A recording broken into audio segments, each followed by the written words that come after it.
Assalamualaikum warahmatullahi wabarakatuh. Alhamdulillah berjumpa bersama saya Nur Putri Sebriana Pangestu dengan NPM 2046003 dan dari jurusan pariwisata. Hai, perkenalkan nama aku Nusazwani Ismail Putri, nomor induk mahasiswa 2046014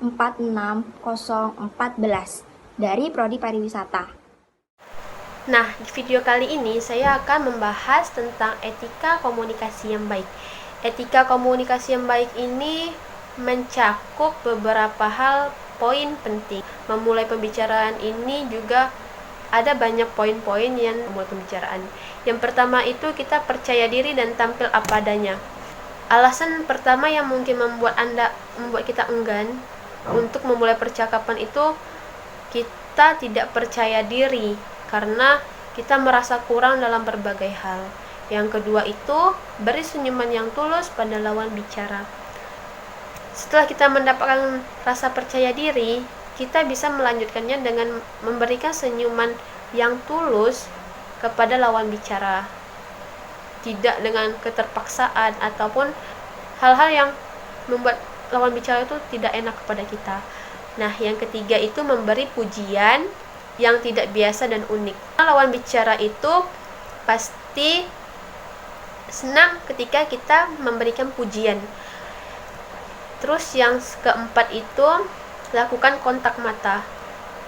Jadi jangan pernah melepaskan pandangan pada arah bicara, karena lawan bicara itu mempunyai pesan atau sesuatu yang mereka sampaikan kepada si pendengarnya. Jadi jangan sibuk dengan pandangan lain atau sibuk dengan hal-hal yang semestinya tidak disibukkan gitu. Yang kelima itu adalah jangan menanyakan hal-hal umum. Karena kita menanyakan hal-hal yang umum kepada orang baru misalnya, itu akan merasakan kerisihan dalam pembicaraan tersebut. Nah, di topik kedua itu kita akan membahas tentang komunikasi tatap muka. Dengan tanpa sadarnya kita melakukan etika-etika yang tidak semestinya kita lakukan gitu. Yang pertama itu ketika kita komunikasi tatap muka, kita tatap lawan ketika berbicara. Jadi sama dengan memulai pembicaraan. Nah, kenapa kita harus menatap lawan bicara? Karena ketika kita sedang berbicara atau ketika kita mendengarkan lawan bicara, saat itu kita atau mereka yang berbicara sedang menyampaikan informasi yang ada lawan bicara tersebut. Yang kedua itu tidak membuat kontak mata dapat dianggap sombong. Jadi seakan-akan kita melihat lawan bicara itu dengan pandangan sinis atau pandangan yang meremehkan atau pandangan yang membuat lawan bicara itu tidak enak dalam menyampaikan pendapat atau informasi sesuatu. Yang ketiga itu lihat di tengah di antara kedua lawan bicara, yaitu di bawah kening, tepat di antara kedua mata lawan bicara. Yang keempat itu ketika berbicara di depan orang banyak, tidak perlu melihat langsung ke mata, boleh di area lain sekitarnya. Katakanlah ketika kita berbicara untuk presentasi ke depan. Yang kelima itu jika berbicara dengan kelompok, lihat sekeliling kerumunan.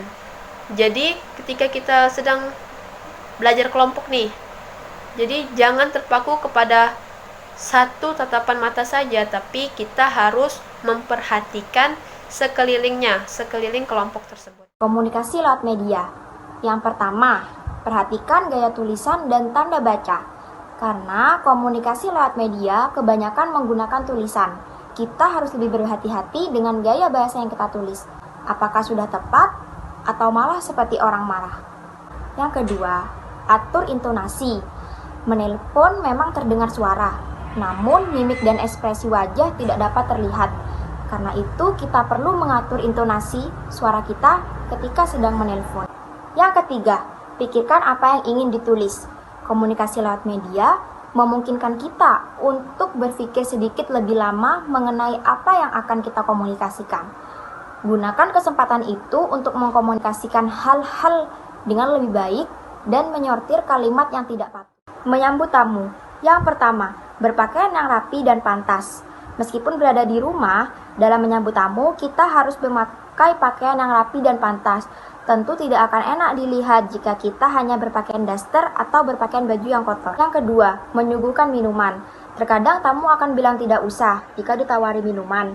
Meski begitu, kita perlu untuk menyediakannya. Bisa jadi si tamu hanya basa-basi saja atau sekedar malu. Tapi tidak perlu memaksakan yang berlebihan. Namun setidaknya minimal minuman yang ada. Yang ketiga, sampaikan terima kasih. Tamu datang ke rumah kita dengan perjalanan dan menyisihkan waktunya untuk bertemu kita. Karena itu, sampaikanlah ungkapan penghargaan kita pada tamu karena telah berkunjung. Etika berkomunikasi dengan dosen lewat pesan. Yang pertama, perhatikan waktu. Yang kedua, ucapkan salam. Yang ketiga, ucapkan minta maaf. Yang keempat, gunakan bahasa yang umum. Yang kelima, tulis pesan dengan jelas. Dan yang terakhir, ucapkan terima kasih.